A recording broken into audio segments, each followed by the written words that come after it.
Selamat pagi, apa kabar Anda pemirsa? Berjumpa lagi dalam Berita Mataram hari ini. Sejumlah berita penting dan menarik lainnya telah kami siapkan untuk Anda. Di antaranya, menolak warganya dimakamkan dengan protokol COVID. Ratusan warga Desa Rancok, Kecamatan Gunung Sari, Kabupaten Lombok Barat mendatangi RSUD Kota Mataram untuk mengambil paksa jenazah. 3 komplotan pencuri ternak diamankan tim Satuan Reserse Kriminal Polres Sumbawa karena aksinya yang meresahkan warga. Belasan desa di Kabupaten Lombok Timur menolak menerima bantuan sosial COVID-19 tahap 2 karena adanya pengurangan daftar warga penerima manfaat yang dilakukan pemerintah daerah. bersama saya Rian Muhdar, inilah Berita Mataram selengkapnya. Menolak warganya dimakamkan dengan protokol COVID. Ratusan warga Desa Rancok, Kecamatan Gunung Sari, Kabupaten Lombok Barat mendatangi RSUD Kota Mataram untuk mengambil paksa jenazah. Sebelumnya mayat tersebut dirujuk ke rumah sakit karena menjadi korban tabrakan dan meninggal dunia setelah hampir sepekan menjalani perawatan. Ratusan warga Dusun Rancok, Desa Penimbung, Kecamatan Gunung Sari, Senin malam mendatangi Rumah Sakit Umum Daerah Mataram tempat dirawatnya seorang warga mereka yang dinyatakan meninggal dunia. Kehadiran warga beramai-ramai untuk mengambil jenazah seorang warga desa mereka berjenis kelamin perempuan, 47 tahun, asal Dusun Rancok yang tidak diperbolehkan dibawa pulang keluarga karena jenazah terkonfirmasi positif COVID. Sebelumnya warga tersebut dirujuk ke rumah sakit pasca mengalami kecelakaan karena ditabrak truk pengangkut pasir dan dinyatakan meninggal setelah mendapatkan perawatan hampir sepekan. Ramainya warga membuat pihak rumah sakit dan tim gugus tugas COVID tidak bisa berbuat apa-apa dan akhirnya membolehkan jenazah dibawa pihak keluarga untuk dimakamkan keluarga. Pengambilan jenazah tersebut dilakukan dengan menandatangani kesepakatan antara keluarga dan tim gugus tugas bahwa proses pemulangan jenazah akan dilakukan dengan standar COVID dan menggunakan APD lengkap dengan dipantau oleh petugas.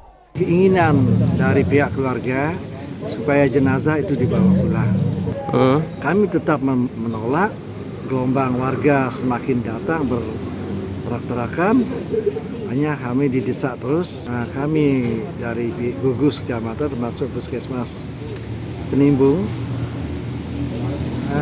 membijaksanai bisa dilakukan dengan waktu dimandikan menggunakan APD lengkap. Pengambilan jenazah secara paksa oleh warga harusnya bisa diatasi dengan membuka ruang komunikasi yang baik antara warga dan pemerintah daerah dalam menghadapi pandemi COVID saat ini. Dari Kota Mataram, Emi Kusuma, Tim Liputan melaporkan. Pasca diambil paksa di rumah sakit, proses pemakaman pasien terkonfirmasi terpapar COVID-19 akhirnya dilaksanakan pihak keluarga tanpa menggunakan standar protokol COVID yang dianjurkan pemerintah. Sebelumnya tim gugus tugas bersama aparat kepolisian melakukan negosiasi namun ditolak keluarga pasien dan menganggap keluarganya meninggal karena COVID-19. Setelah insiden pengambilan paksa jenazah di Rumah Sakit Umum Daerah Kota Mataram, jenazah MI, 45 tahun, warga Desa Mekarsari, Kecamatan Gunung Sari, Lombok Barat, akhirnya dimakamkan secara normal tanpa mengikuti protokol COVID. Langkah mediasi dan negosiasi sebelumnya terus dilakukan tim gugus tugas dan aparat kepolisian untuk menjelaskan status pasien yang telah menjalani swab dan secara medis terkonfirmasi positif. Namun penjelasan tersebut ditolak keluarga pasien dan tetap menganggap keluarganya meninggal karena kecelakaan dan tidak karena COVID. Langkah negosiasi petugas tidak membuahkan hasil dan jenazah MI akhirnya tetap diperlakukan seperti layaknya jenazah biasa dan dimakamkan pihak keluarga di pekuburan desa setempat. Ya, itu jadi pertimbangan kalau sampai kita menggunakan APD, ya jelas nanti kami reputasinya kami ini loh di sini, kesannya kami nanti akan dijauhi. Nanti kami drop seperti itu, dijauhi. Memang beginilah modelnya ini corona ini. Orang itu tidak sakit karena corona, tapi sakit drop karena dijauhi oleh orang. Itu yang kami takutkan. Menilai bahwa yang terjadi tadi malam itu adalah kondisi yang mungkin miskomunikasi. Ya, ada beberapa hal yang saya kira ini masih belum dipahami oleh pihak keluarga. Nah, ketika kita melihat hal itu, kita lakukan langkah-langkah hari ini. Sebagaimana tadi rekan-rekan sekalian lihat, kita berusaha untuk memberikan pemahaman kepada masyarakat agar masyarakat ini tidak blunder pemahamannya terkait dengan kejadian semalam. Sebelumnya MI yang seorang ibu rumah tangga dirujuk ke RSUD Kota Mataram awal pekan lalu pasca mengalami kecelakaan saat berkendara dan didiagnosa mengidap penyakit paru sehingga diwajibkan menjalani swab saat tengah dirawat dengan hasil MI dinyatakan terpapar COVID oleh tim medis. Dari Kabupaten Lombok Barat, Herol Amri, Tim Liputan melaporkan. Pasca pengambilan jenazah secara paksa oleh warga pada Senin malam, kondisi Rumah Sakit Umum Daerah Kota Mataram mulai diperketat dengan penambahan personil keamanan dari unsur TNI Polri. Hal tersebut dilakukan untuk menjamin kenyamanan para pasien, berikut mengantisipasi terulangnya kasus serupa. Pasca insiden pengambilan jenazah oleh anggota keluarganya Senin malam, kondisi RSUD Kota Mataram Selasa siang sedang berangsur normal dan tetap melakukan pelayanan kesehatan untuk masyarakat. Terkait dengan insiden tersebut, pengelola rumah sakit saat ini tengah melakukan koordinasi tentang penambahan personil keamanan dari unsur TNI Polri yang akan berjaga di rumah sakit. Selain mengerahkan pengamanan unsur TNI Polri, pihak rumah sakit juga akan mengoptimalkan pengamanan intern dengan memaksimalkan kerja petugas keamanan dan kamera pemantau di sejumlah sudut RSUD. Langkah penambahan personil keamanan diharapkan bisa tetap menjaga kondusivitas rumah sakit dan mengoptimalkan kenyamanan para pasien yang tengah menjalani perawatan. Kami adalah tetap akan meminta bantuan dari TNI Polri, dan dari malam kami juga berkoordinasi dari sama-sama teman-teman TNI Polri, dan kami juga sudah melakukan izin sama Pak Wali, dan insya Allah Pak Wali menyetujui bahwa nanti akan kita taruhkan di sini posko. Artinya kita betul-betul ingin menjaga kenyamanan dan keamanan daripada teman-teman yang bekerja di rumah sakit. Pihak rumah sakit sendiri menyesalkan terjadinya insiden pengambilan jenazah secara paksa dan berharap kasus serupa tidak terulang dengan meningkatkan upaya persuasif dan sosialisasi yang maksimal kepada warga tentang resiko penyebaran COVID yang masih terjadi saat ini. Dari Kota Mataram, Emi Kusuma, Tim Liputan melaporkan. Belasan desa di Kabupaten Lombok Timur menolak menerima bantuan sosial COVID-19 tahap 2 karena adanya pengurangan daftar warga penerima manfaat yang dilakukan pemerintah daerah. Selain menolak, sejumlah desa juga meminta proses pembagian bansos tahap 2 ditunda dan dilakukan verifikasi ulang data warga penerima bantuan. Langkah verifikasi data penerima manfaat bantuan sosial masih menuai masalah di daerah. Di Kabupaten Lombok Timur, belasan desa menyatakan menolak bantuan sosial yang akan diberikan pemerintah karena adanya kebijakan pengurangan data penerima di masing-masing desa. Berdasarkan data Pemda, sebanyak 16 desa telah menyatakan menolak bantuan sosial tahap 2 yang akan digulirkan pemerintah dan meminta pemerintah daerah untuk melakukan validasi ulang data warga penerima bantuan. Menanggapi hal tersebut, pemerintah daerah melalui dinas terkait akan melakukan tahapan verifikasi ulang agar proses distribusi bansos sembako bisa teralokasi dan tepat sasaran.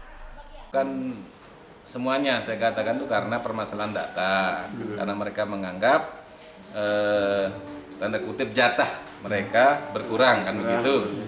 Nah, kami sudah meminta para kepala desa yang menolak kemarin itu untuk konfirmasi ke Dinas Sosial. Sebenarnya yang menerima pun juga, walaupun mereka menerima juga ada komplain ke kami. Sebenarnya ini jatah kami tidak segini, tapi harusnya lebih dari ini. Meski ada tahap verifikasi data ulang bagi warga di sejumlah desa yang diklaim bermasalah, namun pemerintah daerah memastikan seluruh proses distribusi bantuan paket sembako untuk warga terdampak di Kabupaten Lombok Timur bisa tersalurkan pada pekan ini. Dari Kabupaten Lombok Timur, Mutadun, Tim Liputan melaporkan.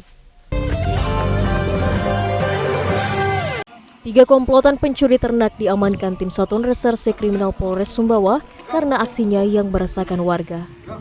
Selain menangkap 3 pelaku, petugas juga menyita barang bukti berupa tali dan uang tunai jutaan rupiah hasil penjualan ternak curian. 3 komplotan pencuri ternak masing-masing berinisial RT, SG, dan MT diringkus tim Satreskrim Polres Sumbawa karena diduga melakukan aksi pencurian ternak di sejumlah TKP. Penangkapan para pelaku berdasarkan laporan seorang warga yang mengaku kehilangan seekor kerbau karapan yang dibelinya seharga 30 juta dan diduga dicuri para pelaku. Berdasarkan laporan tersebut ditambah keterangan sejumlah saksi, petugas akhirnya memburu para pelaku dan akhirnya berhasil dibekuk usai menjual kerbau hasil curian. Untuk menghilangkan jejak, kerbau milik korban terlebih dahulu dipotong dan dagingnya dijual kepada masyarakat. Selain meringkus ketiga pelaku, petugas juga menyita tali dan uang sebanyak Rp2.800.000 sebagai barang bukti. Kasus pencurian ternak yang saat ini sedang kita tangani dan beberapa waktu lalu juga menginformasikan tentang adanya kejadian pencurian ternak, kami menghimbau pada masyarakat untuk yang pertama keamanan ternaknya, untuk pengontrolan ya silahkan nanti bekerja sama sebenarnya ya, bekerjasama dengan masyarakat yang lain seperti membentuk kelompok ternak. Untuk mempertanggungjawabkan perbuatannya, para pelaku kini meringkuk di sel tahanan Mapores Sumbawa dan dijerat pasal 363 KUHP tentang pencurian dengan ancaman hukuman 5 tahun penjara. Dari Kabupaten Sumbawa, Sultan Fahri, Tim Liputan melaporkan. Jelang digelarnya perhelatan pemilu kada, Badan Pengawas Pemilu Kabupaten Lombok Tengah terus meningkatkan pengawasan pelanggaran pemilu yang diduga dilakukan oleh aparatur sipil negara. Saat ini Bawaslu tengah mendalami dugaan pelanggaran netralitas pilkada yang dilakukan oleh 2 oknum ASN di lingkup Pemda Loteng. Langkah pengawasan terus dilakukan lembaga pengawas pemilu di daerah menyusul akan dimulainya perhelatan pemilihan kepala daerah bulan Desember 2020 mendatang. Di Kabupaten Lombok Tengah, Bawaslu menerima laporan adanya dugaan pelanggaran kode etik oleh 2 oknum aparatur sipil negara di lingkup Pemda setempat terkait keberpihakan calon peserta pilkada di daerah. Laporan tersebut telah ditindaklanjuti dan kedua oknum ASN tersebut telah dipanggil dan dimintai keterangan sebagai bahan pertimbangan pemberian rekomendasi berupa peringatan atau sanksi oleh Bawaslu. Jika terbukti melakukan pelanggaran, 2 ASN tersebut akan dilaporkan oleh Bawaslu ke Komisi Aparatur Sipil Negara untuk selanjutnya mendapatkan peringatan atau sanksi tegas sesuai dengan regulasi yang ada. Ada temuan dugaan pelanggaran netralitas ASN, kemudian disampaikan ke pleno, kemudian menindaklanjuti ke penanganan dugaan pelanggaran. Selain 2 orang ASN, sebelumnya Bawaslu Lombok Tengah juga telah melakukan klarifikasi terkait netralitas ASN kepada 4 orang oknum lainnya karena melakukan kegiatan politik praktis yang melanggar etika sebagai ASN yang seharusnya menjunjung netralitas dalam pilkada. Dari Kabupaten Lombok Tengah, Lukmanul Hakim, Tim Liputan melaporkan. Warga Dusun Keling, Desa Lingsar, Lombok Barat mengeluhkan adanya pemotongan dana bantuan langsung tunai oleh oknum kepala dusun desa setempat. Selain merasa keberatan dengan pemotongan yang dilakukan, warga juga berharap dana yang dipotong segera dikembalikan. Kasus pemotongan dana bantuan langsung tunai bagi warga terdampak COVID masih terjadi di daerah. Di Kabupaten Lombok Barat, warga Dusun Keling, Kecamatan Lingsar melaporkan adanya pemotongan BLT dana desa yang dilakukan oleh oknum kepala dusun. Menurut keterangan warga, dari total dana sebesar 600.000 yang akan diterima, oknum kadus memotong mulai 50 hingga 100.000 dengan alasan pemerataan untuk dibagikan kepada warga yang tidak mendapatkan bantuan COVID. Terkait hal tersebut, warga di sejumlah RT di Dusun Keling Lingsar kemudian bersepakat melaporkan hal tersebut ke Ombudsman RI Perwakilan Nusa Tenggara Barat agar bisa direkomendasi kepada pihak berwenang. Selain keberatan dengan pemotongan yang dilakukan oleh oknum kades, warga juga berharap dana yang dipotong segera dikembalikan kepada mereka. Saya dapat BLT 600. Pas saya ngambil uang itu di kantor desa, pas saya keluar dari kantor desa, langsung saya diikuti sama Pak Kadus. Saya minta uang itu. Nah, alasannya mau kasih orang yang tidak dapat. Sebelum kami melanjutkan laporan ke Ombudsman, kami sudah mengadakan musyawarah dulu, meminta klarifikasi dari kepala dusun terkait dengan pemotongan yang dilakukan. Pada saat kami konfirmasi, kepala dusun mengakui bahwa terjadinya ada pemotongan dengan bahasa meminta uang rokok. Kepala dusun menginginkan untuk tidak diproses atau meminta kesempatan untuk membalikkan lagi. Mengembalikan uang ke korban. Tapi kami tunggu prosesnya sampai 2-3 hari tidak ada lah. Sebelum berlanjut ke proses hukum, warga berharap kasus pemotongan BLT COVID untuk masyarakat bisa diselesaikan secara damai dan kekeluargaan dan tidak menimbulkan gejolak di tengah masyarakat. Dari Kabupaten Lombok Barat, Hairul Amri, Tim Liputan melaporkan. Pemerintah daerah Kabupaten Lombok Timur kembali mengajukan ribuan rumah tahan gempa yang akan diperuntukkan bagi warga korban gempa tahun 2019. Dari total 4.429 unit RTG yang diajukan, pemerintah pusat hanya menyetujui pembangunan 50% saja dan sisanya diserahkan ke pemerintah daerah. Upaya percepatan pembangunan rumah tahan gempa warga terdampak gempa tahun 2019 terus dilakukan dengan mengajukan kembali ribuan data korban gempa di Kabupaten Lombok Timur. Berdasarkan data pemerintah daerah, total rumah gempa yang diajukan seluruhnya berjumlah 4.429 unit rumah yang tersebar di seluruh kecamatan. Sementara setelah diajukan pada bulan Juni lalu, jumlah rumah tahan gempa yang siap dibangun pemerintah pusat setelah melalui tahap verifikasi hanya mencapai 50% saja, atau sekitar 2.217 unit dengan anggaran mencapai 16 miliar rupiah. Sementara untuk sisanya, pemerintah pusat memberikan mandat kepada pemerintah daerah untuk melakukan verifikasi dan selanjutnya dibangun sesuai arahan tim rehabilitasi dan rekonstruksi gempa Lombok. Sebenarnya kami sudah mengajukan 4.429 ya. Tapi kami punya jatah, dijatahi kami hanya punya kuota 2.712. Itu dari pusat. Dengan total nilai sekitar 61 miliar 60 juta rupiah. Dan itu sedang direview oleh pihak Irtama, Inspektorat Utama BNPB untuk pembayarannya. Ya, kalau sudah tidak ada masalah, ya tinggal dibayar dan kami action untuk gempa tahun 2019. Seluruh tahapan rehab rekon rumah warga korban gempa tahun 2019 akan segera dilakukan pasca tuntasnya pembangunan seluruh RTG warga korban gempa yang masuk dalam tahap pertama tahun 2018 yang ditargetkan selesai akhir bulan Juli 2020. Dari Kabupaten Lombok Timur, Mutadun, Tim Liputan melaporkan. Memasuki tahun ajaran baru di masa pandemi, ratusan sekolah menengah pertama di Kabupaten Lombok Tengah bersiap melakukan pembelajaran tatap muka secara langsung. Selain menyiapkan sarana kesehatan, persiapan juga meliputi skema jaga jarak sesuai standar COVID-19. Memasuki tahun ajaran baru di masa normal baru, sejumlah sekolah menengah pertama di Kabupaten Lombok Tengah terus bersiap kembali membuka sekolah dan melakukan pembelajaran tatap muka secara langsung. Seperti SMPN 1 Praya misalnya, sejumlah langkah persiapan belajar secara tatap muka terus dilakukan dengan mengacu pada standar protokol kesehatan COVID-19. Proses persiapan tersebut meliputi menyediakan tempat cuci tangan atau hand sanitizer di masing-masing kelas, serta menyiapkan masker bagi siswa sebagai APD. Keputusan menyiapkan skema oleh sejumlah sekolah saat ini sembari menunggu rekomendasi pemerintah daerah kapan jadwal pembelajaran tatap muka mulai bisa dilakukan. Berdasarkan data Dinas Pendidikan Kabupaten, saat ini dari total 184 siswa yang ada di Lombok Tengah, sebanyak 99% diantaranya telah siap melakukan pembelajaran secara tatap muka. Masih kita menunggu sebenarnya tetap kita menunggu informasi-informasi yang kita tahu bahwa informasi selalu berubah gitu. Tapi kita sudah bersiap-siap.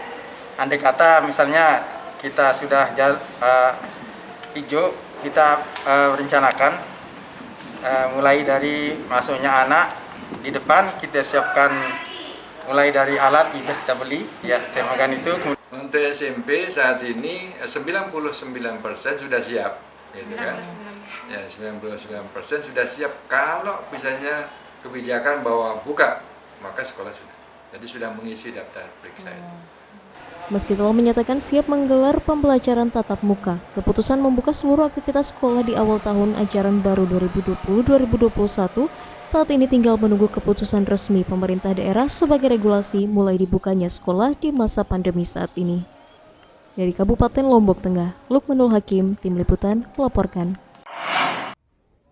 Menyikapi tidak optimalnya daya jual biji kakao di daerah, petani Kabupaten Lombok Utara mendesak pemerintah daerah untuk memfasilitasi pengelolaan kakao agar berdaya jual tinggi dan mampu mensejahterakan para petani. Selain mengoptimalkan pengolahan, para petani juga meminta Pemda melakukan hilirisasi untuk mendongkrak harga kakao agar tidak anjlok di pasaran. Memasuki tatanan kehidupan normal baru, aktivitas para petani kakao di Kabupaten Lombok Utara saat ini sudah mulai menggeliat. Para petani kakao di Kecamatan Bayan misalnya saat ini mulai memanen di ladang mereka dan membawa hasil panennya ke sentra pengolahan biji kakao yang ada di Kecamatan Gangga. Aktivitas tersebut mulai bisa dilakukan para petani setelah 3 bulan lamanya terhenti karena dampak COVID dan cukup berpengaruh dengan harga biji kakao yang saat ini hanya Rp32.000 per kilogramnya. Menyikapi belum stabilnya harga kakao, petani berharap pemerintah daerah turut membantu dalam menstabilkan harga dengan mendorong pengadaan fasilitas pengolahan kakao di daerah, serta melakukan hilirisasi secara maksimal. Ya sudah tumben pertama kali ini bisa diizinkan keluar, karena sebelumnya kita tanya-tanya dulu apa bisa keluar menuju ke sini apa tidak. Setelah ada izin dan kayaknya di new normal kita bisa sampai sini lah penjualan kakao fermentasi. Biji coklat dikirim bijinya itu kan hanya dapat harga 25.000, 35.000. Tetapi kalau diproses produksi 1 kilo yang 30.000 itu kan akan menghasilkan bisa sampai 500.000 sampai di produk turunannya dari coklat, biji coklat setelah di roasting. Langkah optimalisasi pengolahan kakao hasil panen petani nantinya diharapkan mampu mendongkrak harga jual produk hasil olahan dengan harga jual tinggi dan bisa mensejahterakan masyarakat. Dari Kabupaten Lombok Utara, Ahmad Sonhaji, Tim Liputan melaporkan.